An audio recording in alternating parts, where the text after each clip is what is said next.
Hello friends, मैं प्रतिभा study IQ में आप सभी का स्वागत करती हूँ। इस वीडियो में हम पढ़ने जा रहे हैं जीव विज्ञान। ये चैप्टर पढ़ने के बाद आपका जो लूसेंट का ऑब्जेक्टिव क्वेश्चन होता है आप उसे लगाइएगा। 100% आपका उसमें सही होगा, ठीक है। और केमिस्ट्री की भी वीडियो हैं स्टडी आईक्यू की प्लेलिस्ट में, जाके आप वहाँ से चेक कर सकते हैं। ये आइए आज पढ़ते हैं जीव विज्ञान। सबसे पहले जीव विज्ञान के अध्ययन को ये क्या बोलते हैं, वह विज्ञान जिसका संबंध जीवधारियों के अध्ययन से होता है उसे हम जीव विज्ञान कहते हैं। जीव विज्ञान कितने प्रकार का होता है? 2 प्रकार का, बॉटनी और जूलॉजी होता है, ठीक है। बॉटनी वनस्पति विज्ञान के जनक को कहते हैं थियोफ्रेटस। इसकी उत्पत्ति ग्रीक भाषा से हुई है, ठीक है। इसका ये थियोफ्रेटस जो वैज्ञानिक थे उनका एक बुक है हिस्टोरिया प्लांट्रम, पुस्तक के लेखक हैं थियोफ्रेस्टस। पर्यावरण का अध्ययन जीव विज्ञान की किसी शाखा के अंतर्गत किया जाता है उसे पारिस्थितिकी कहते हैं।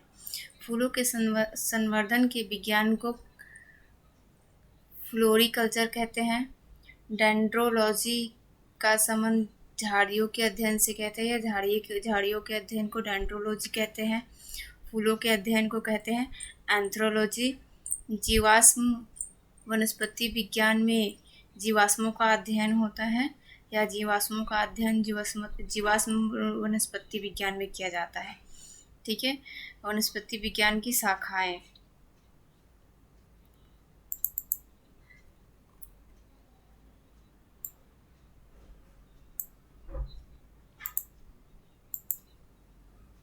ये देखिए, यहाँ पे है एग्रोस्टोलॉजी। घास का अध्ययन एवं पालन जो लोग करते हैं उसको कहते हैं एग्रोस्टोलॉजी। आंतरिक संरचना का अध्ययन एनाटोमी। पुष्पों का अध्ययन ऊपर भी पढ़ा है हमने, एंथ्रोलॉजी कहते हैं। पुष्पों के अध्ययन को एंथ्रोलॉजी कहते हैं। जीवाणुओं का अध्ययन को बैक्टीरियोलॉजी कहते हैं। ब्रायोफाइटा का अध्ययन ब्रायोलॉजी को, ठीक है। पादप में रोगजन्य गांठों, पादप कैंसर का अध्ययन जो लोग करते हैं उन्हें कहते हैं केसिडियोलॉजी। कोशिकाओं का अध्ययन साइटोलॉजी, कि जहाँ पे कोशिका का डॉक्टर के पास जाते हैं वहाँ पे अगर हमें किसी अपने शरीर के कोशिकाओं का दिखाना होता है वहाँ पे लिखा रहता है साइटोलॉजी। वृक्ष की आयु का अध्ययन करते हैं डेंड्रोकोनोलॉजी। वृक्षों एवं झाड़ियों का अध्ययन तो डेंड्रोलॉजी कहते हैं उन्हें। पौधों का वातावरण से संबंध का अध्ययन है इकोलॉजी। आर्थिक महत्व के पौधों का अध्ययन इकोनॉमिक बॉटनी। युग्मकों के निर्माण, निषेचन एवं भ्रूण के परिवर्धन का अध्ययन कहते हैं एम्ब्रियोलॉजी। जो माँ के गर्भ से होता है उसे बोलते हैं एम्ब्रियोलॉजी। आदिवासियों द्वारा पादप के उपयोग का अध्ययन आपका इथेनोबॉटनी कहलाता है। सजीवों के विकास प्रक्रम का अध्ययन कहलाता है इवोल्यूशन। सजावटी पुष्पों का संवर्धन एवं अध्ययन, जो सजावटी पुष्प होते हैं उसका संवर्धन एवं अध्ययन को कहते हैं फ्लोरिकल्चर। वनों का अध्ययन है फॉरेस्ट्री। कृत्रिम जीन का निर्माण एवं स्थानांतरण का अध्ययन है जेनेटिक इंजीनियरिंग। आनुवंशिकता एवं विभिन्नताओं का अध्ययन है जेनेटिक्स। आयु के साथ जीवों में होने वाले परिवर्तन का अध्ययन जेरोएंटोलॉजी कहलाता है। पैतृक लक्षणों के संतति में पहुंचने का अध्ययन कहलाता है हेरिडिटी। जैसे पैतृक लक्षण हो गया आपका, जैसे मतलब अगर माता पिता थोड़ा सांवले हैं तो संतान भी सांवली होती है। खासकर ऐसा अब नहीं होता है, लेकिन कुछ लक्षण होते हैं, इसे पैतृक लक्षण कहा जाता है। ठीक है। लाइकेन का अध्ययन है लाइकेनोलॉजी। एक बार हम इसे फिर से स्टडी कर लेते हैं। ठीक है।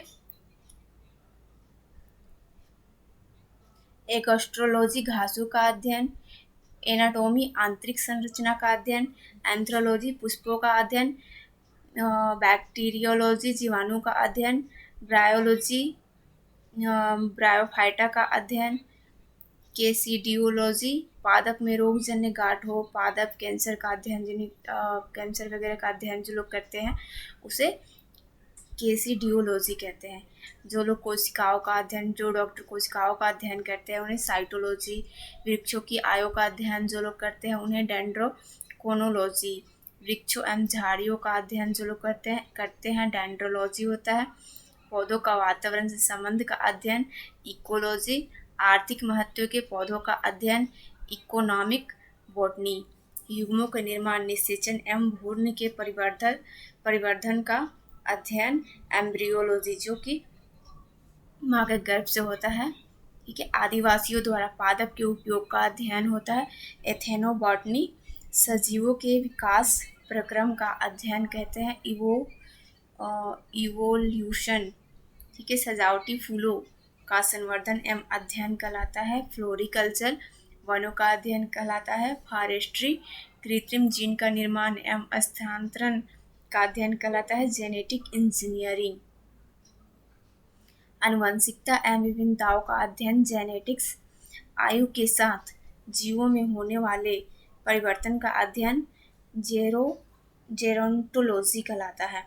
पैतृक लक्षणों के संतति में पहुंचने का अध्ययन हेरिडिटी कहलाता है। लाइकेन का अध्ययन लाइकेनोलॉजी कहलाता है। ठीक है।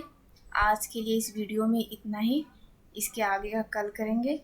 आई होप कि आपको वीडियो अच्छा लगे तो लाइक सब्सक्राइब शेयर ज़रूर करें। ठीक है। Thanks for watching my video.